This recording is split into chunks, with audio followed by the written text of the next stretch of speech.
Political theory ये वो माध्यम है जिसके द्वारा हम अपनी हिस्टोरिकल इवेंट्स को एनालाइज करते हैं, जिसे हमें प्रेजेंट सिचुएशन समझ में आती है और उसी के हिसाब से हम फ्यूचर की जो सिनेरियोज होने वाले हैं उनको हम प्रिडिक्ट कर सकते हैं। तो पॉलिटिकल थ्योरी तो हमने लास्ट वीडियो में देख ली कि क्या होती है, उसका क्या सिग्निफिकेंस है। बड़े बड़े जो पॉलिटिकल थिंकर्स हैं उन्होंने पॉलिटिकल थ्योरी को कैसे डिफाइन किया हुआ है, हमें पॉलिटिकल थ्योरी क्यों पढ़नी चाहिए।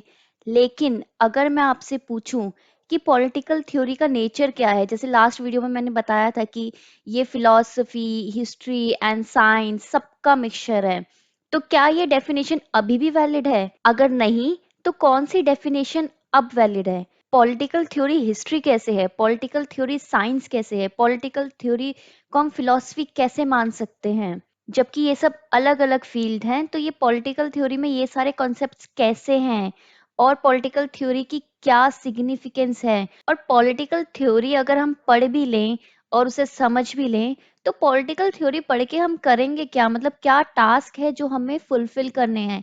ये सारे क्वेश्चंस के आंसर इस वीडियो में आपको मिलेंगे, तो एंड तक जरूर देखें। और नोट्स लेने की कोई जरूरत नहीं है, मैं टेलीग्राम में सारे वीडियोस के अपने हैंड रिटन नोट्स डाल दूंगी, तो आप वो वहां से एक्सेस कर लीजिएगा। फिलहाल इस वीडियो को सुने। तो आर्नोल्ड ब्रेच के हिसाब से जो पॉलिटिकल थ्योरी को एज अ फिलोसफी बोलते थे, हिस्टोरिकल बोलते थे एंड साइंस बोलते थे, और इन सबको इंटरचेंजेबली यूज करते थे, अब वैसा नहीं होता। सबके अलग अलग कॉन्सेप्ट्स हैं, हम एक को इंटरचेंजेबली यूज नहीं कर सकते दूसरे की जगह पे, क्योंकि इसमें सारे जो एलिमेंट्स हैं उनके कुछ कुछ पार्ट्स हैं। तो चलिए सबसे पहले देखते हैं political theory as a history. तो हिस्ट्री के बारे में हमें एक चीज पता है कि हर चीज की कोई ना कोई हिस्ट्री होती है, यानी कि कोई भी चीज जब डेवलप होती है उसका कुछ ना कुछ पास्ट तो रहा ही होता है। तो अगर हम पॉलिटिकल थ्योरी को विदाउट हिस्ट्री पढ़ते हैं, तो वो ऐसा माना जाएगा कि एक बहुत बड़ा स्ट्रक्चर है विदाउट बेस, यानी कि बिना बेस के, बिना हिस्ट्री के हम पॉलिटिकल थ्योरी को पढ़ ही नहीं सकते। आज की जो पॉलिटिकल थ्योरी है वो पुराना इतिहास है, और जो पुराना इतिहास था वो उस किससे भी पहला जो पॉलिटिकल इवेंट्स हुए थे उसके बेस पे था। यानी कि इन दोनों का रिलेशन आप समझ रहे हो, बहुत ही इंटरलिंक्ड है। देखिए, जैसे पहले स्टेट ऑफ नेचर था, हमने उनके साथ कुछ ना कुछ कॉन्ट्रैक्ट किए, कुछ हम नेचर ने हमें सिक्योरिटी प्रोवाइड की, उसके बाद हम सिविलाइज्ड हुए।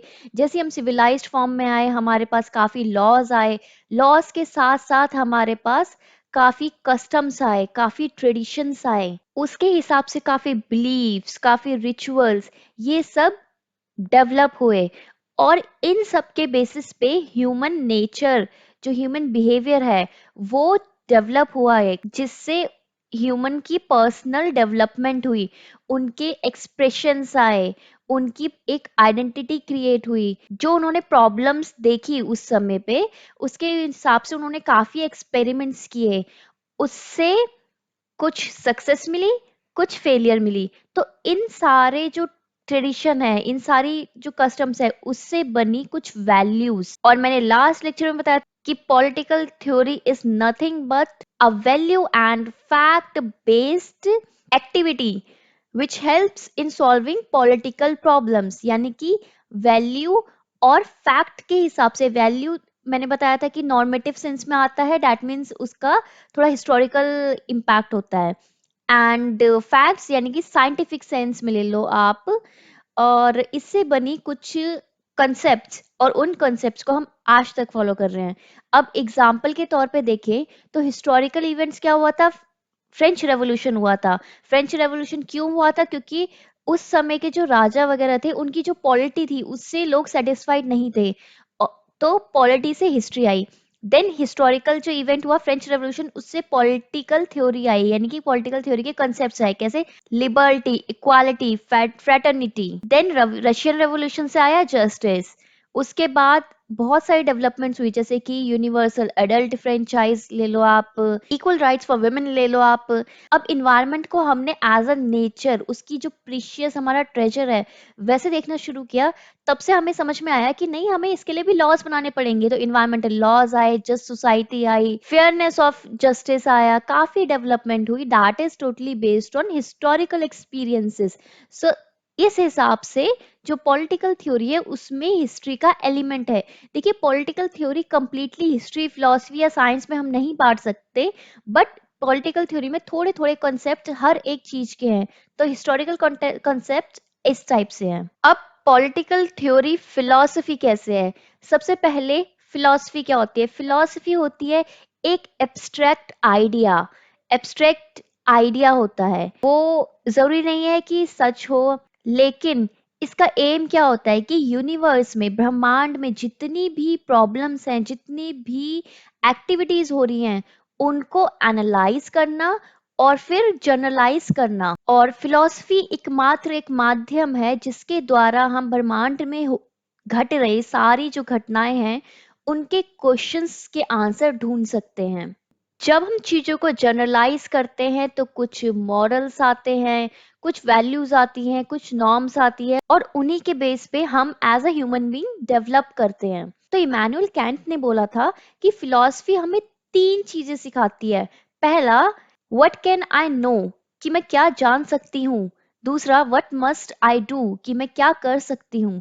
एंड तीसरा, व्हाट आई होप फॉर, कि मुझे किसकी होप करनी चाहिए। ऐसे ही लियो स्ट्रॉस ने कहा था कि क्वेस्ट फॉर नॉलेज, यानी कि नॉलेज के लिए जो बड़ी रेस है, ये जो जिज्ञासु जो हमारा दिमाग है, is a quest for knowing universal phenomena. जब हम क्यूरियोसिटी जनरेट करते हैं किसी भी चीज को जानने के लिए, तो हमें नॉलेज मिलती है, और उस नॉलेज के बेसिस पे हमें यूनिवर्स में घट रही काफी घटनाओं के आंसर्स मिलते हैं, रीजंस मिलते हैं, वैलिड हमें जस्टिफिकेशंस मिलती है। अच्छा, ये हो रखा है, फिर वहां से हम रेफर करते हैं अलग अलग चीजों में। ऐसे हम रिलेट कर करके फिलॉसफी डेवलप करते हैं। जो फिलॉसफी है उसका एक अटेम्प्ट होता है कि जो भी पॉलिटिकल ऑर्डर है एंड पॉलिटिकल एक्टिविटीज हो रही हैं, वो हम जान सकें, और इस इवैल्यूएशन के बेसिस पे हम आगे भी चीजें प्रिडिक्ट कर सकें। जो हमारी पुरानी किताबें हैं, उसमें भी लिखा गया है कि जो फिलोसोफर होता है वो टीचर होता है, उसको अपना प्रोफेशन जरूर प्रोफेस करना चाहिए, लोगों को सिखाना चाहिए, और नॉलेज के स्फेयर को बढ़ाना चाहिए। तभी तो बोला गया है कि नॉलेज बांटने से ही बढ़ती है। अब मैं भी आपसे कुछ नॉलेज बांट रही हूँ, तो मैं भी ये चाहूंगी कि आप सब्सक्राइब करें और इसे आगे फॉरवर्ड करें, ताकि सबको कुछ फैक्ट्स, ये जो पूरे कोर्सेज है उसके बारे में भी पता चले। अब हम देखते हैं कि फिलॉसफी में साइंस का कितना पार्ट है, मतलब वो किस हिसाब से साइंस है।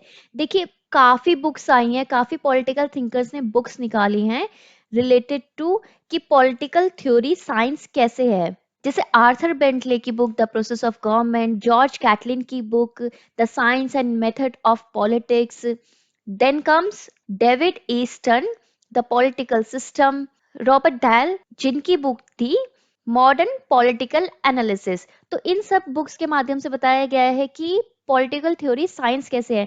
अगर आप जरा सा सोचें, तो पॉलिटिकल थ्योरी में कोई फॉर्मूला तो नहीं होता, उसमें कुछ जनरलाइज्ड वेरिएबल्स तो नहीं होते, लेबोरेटरी भी नहीं होती, लेबोरेटरी की भी जरूरत नहीं है। तो पॉलिटिकल थ्योरी साइंस हुई कैसे? कुछ कॉज एंड इफेक्ट रिलेशनशिप भी नहीं होता, जैसे केमिस्ट्री में हम करते हैं कि अच्छा ये हुआ तो अगर ये कलर चेंज हुआ तो ये फॉर्मूला होगा। तो फिर कैसे हुई? तो बेसिकली जो पॉलिटिकल थ्योरी है वो साइंस नहीं, सोशल साइंस है। अब ये कैसे? ये ऐसे कि जो सोशल साइंस है, जब भी हम कोई सोसाइटी में, हम सिविलाइज सोसाइटी में रह रहे हैं, तो हमारा सोशल स्ट्रक्चर है। सोशल स्ट्रक्चर में अगर हम कुछ टर्म्स में देखें, तो कुछ सोशल रूल्स हर जगह सेम फॉलो होते हैं कि अगर कुछ पर्टिकुलर सिचुएशन होगी तो ये रूल्स फॉलो होंगे ही होंगे। जैसे कि अब पहले तो इतना नहीं था, बट अब क्या है, इक्वल ट्रीटमेंट हमारा एक नॉर्म बन गया है, तो वो एज अ रूल ही ट्रीट होता है। और साइंस कोई चीज है कि नहीं है, वो हमें कैसे पता चलता है? कि उसमें रीजनिंग कितनी है। तो पॉलिटिकल थ्योरी में है रीजनिंग एंड रैशनलिज्म। ऐसा नहीं है कि हमें कुछ भी रटा दिया और वही सही है। नहीं, हम क्रॉस आर्ग्यूमेंट कर सकते हैं, किसी थ्योरी को हम क्रिटिसाइज कर सकते हैं, उसकी क्रॉस थ्योरी निकल के आती है और कुछ ना कुछ जनरलाइजेशन कॉन्सेप्ट बनते हैं। तो इस वे में रीजनिंग की बेसिस पे ये साइंस है, और इसमें हम ऑब्जेक्टिविटी भी डिफाइन कर सकते हैं सब्जेक्टिविटी के साथ साथ। अब हमने इसका नेचर तो डिस्कस कर लिया, लेकिन पॉलिटिकल थ्योरी इतनी सारी वेरियस डायमेंशंस लेके चल रहे हैं, तो इसकी सिग्निफिकेंस क्या हुई? तो इसकी बहुत बड़ी सिग्निफिकेंस है, जिसको दो लोगों ने बहुत अच्छे से मेंशन किया है। फर्स्ट जॉन प्लैमनस, उनका एक ऐसे आया था the ease of political theory. उसमें बताया गया था कि ये जो पॉलिटिकल थ्योरी है, ये सबसे ज्यादा डिफिकल्ट इंटेलेक्चुअल एक्सरसाइज है, यानी कि ब्रेन मैपिंग एक्सरसाइज है। ये बहुत ही सीरियस एक्सरसाइज है अगर हम ढंग से सोचे तो। इसमें हमें वैल्यूज मिलती है, फिर हमें नॉर्म्स मिलते हैं, एंड देन हमें गोल्स मिलते हैं। और ये कैसे मिलते हैं? हमें हर एक एरिया पे रैशनलिज्म यूज करके, अपनी हिस्टोरिकल पास्ट यूज करके, एंड फिलॉसफी, तीनों के सबके कॉम्बिनेशन को यूज करके ऐसी आइडियोलॉजी बनानी होती है जिससे हम नॉर्म प्रपोज कर सके, और उसके बाद वो जो नॉर्म होता है वो जनरलाइज किया जाता है एंड देन वो यूज होता है। ये डिटरमाइन करता है कि ह्यूमन का सोशल एंड पॉलिटिकल बिहेवियर कैसा होगा, और कौन कौन सी पॉलिटिकल आइडियोलॉजी उनको इम्पैक्ट करेगी। और इसी के एनालिसिस के बेसिस पे हम प्रेजेंट सिचुएशन समझते हैं एंड फ्यूचर्स की सिचुएशन प्रिडिक्ट कर पाते हैं। इसी से ही सोशल कंडीशनिंग पता चलती है, और एक कोहेरेंट प्रिंसिपल्स मिलते हैं हमें पॉलिटिकल थ्योरी के, लाइक सोसाइटी में कैसे रहना है उसके हमें जनरल प्रिंसिपल्स मिलते हैं। अब दूसरा व्यक्ति है जिसने ये बताया था कि पॉलिटिकल साइंस की क्या सिग्निफिकेंस है, वो है सी राइट मिल। उनकी एक बुक आई थी द मार्क्सिस्ट 1962 में, जिन्होंने इसकी सिग्निफिकेंस पूरी डिफाइन की थी। उस बुक में उन्होंने बताया था कि ये जो पॉलिटिकल साइंस है, ये हमारी इंटेलेक्चुअल एंड मोरल क्रिएशन में काम करती है, हमें हाई आइडियल्स देती है, हमारे जो स्लोगन्स है उसको इम्प्रूव करते हैं, हमें फैक्ट्स पता चलते हैं, क्या प्रोपेगेंडा है वो पता चलता है, सोशल रियलिटीज पता चलती है, क्योंकि रेल्म ऑफ पॉलिटिक्स से रिलेटेड है ये सारी चीजें। हमें इथिक्स पता चलते हैं, उसके हिसाब से हम आर्टिकुलेट कर देते हैं कि क्या मॉडर्निटी के हिसाब से प्रिंसिपल्स होंगे। और इससे हमें ऐसी चीजें, ऐसे प्रिंसिपल्स पता चलते हैं, ऐसे एरियाज मिलते हैं जिसपे रिसर्च करने के बाद, जिससे हमें लगता है कि नहीं, रिफॉर्म होना चाहिए। देन अगर रिफॉर्म काम नहीं कर रहा तो रेवोल्यूशन होना चाहिए। फॉर एग्जाम्पल, कि जो पुराने जमाने के थिंकर्स थे, उन्होंने फ्रेंच रेवोल्यूशन कैसे किया था। पहले एनलाइटमेंट होती है जिसमें हम ये सब चीजें सीखते हैं, और वही सिग्निफिकेंस है इसका, और उसका फिर एंड रिजल्ट क्या होता है? रिफॉर्म आना, रेवोल्यूशन आना, नए आइडियल्स आना, नई सोशल कंडीशंस पैदा होना। और जब ये सब हो जाता है तो नई पॉलिटिक्स का स्फेयर क्रिएट हो जाता है। इसमें हमें एंड्स और मीन्स दोनों पे फोकस है, दैट मीन्स दोनों इक्वली इंपॉर्टेंट है, कि जो हमें एंड चाहिए, एंड गोल अचीव करना है, एंड किस वे में कर रहे हो। सपोज अगर एज अ फीमेल मैं चाहूंगी कि राइट, मतलब कि इक्वल ट्रीटमेंट मिलना चाहिए, that is my and goal. But ऐसा तो नहीं है ना कि मैं मेन को ओप्रेस करके ले लूं, नहीं। मीन्स शुड बी फेयर, कि मीन्स भी सही होने चाहिए। ऐसा नहीं है कि तुम्हें तुम्हारे इक्वल ट्रीटमेंट के चक्कर में उनको ज्यादा ही ऑपरेशन मिल रहा है। हाँ, कुछ रीजनेबल रिस्ट्रिक्शंस होती हैं, ताकि जो लोग पहले से थोड़ा नीचे लोअर लेवल पे होते हैं उनको उठाने के लिए कुछ हम बेनिफिट्स देते हैं, but that should be fair. इसमें थ्योरीज होती है मेन से रिलेटेड, सोसाइटी से रिलेटेड, एंड हिस्ट्री से रिलेटेड।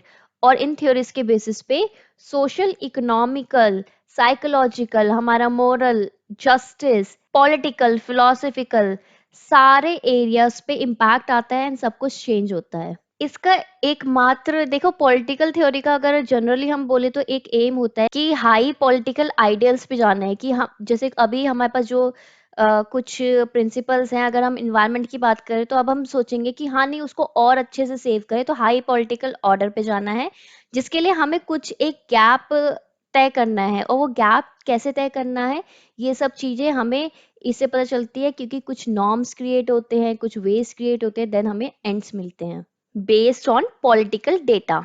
अब सिग्निफिकेंस भी देख ली। अब एक लास्ट क्वेश्चन जो आज हम कवर करेंगे वो है कि इसके आगे टास्क क्या है, कि जैसे मुझे सिग्निफिकेंस पता चल गई, मुझे लास्ट वीडियो में क्या है वो पता चल गया था, उसके फीचर्स पता चल गए थे, और उसे क्यों, पॉलिटिकल थ्योरी को क्यों पढ़ना चाहिए वो पता चल गया था। अभी मुझे नेचर पता चल गया, सिग्निफिकेंस पता चल गई। अब सब करने के बाद इसके आगे टास्क क्या है? अगर मुझे कोई बोले कि नहीं तुम चलो रिसर्च करो, तो मैं क्या करूंगी?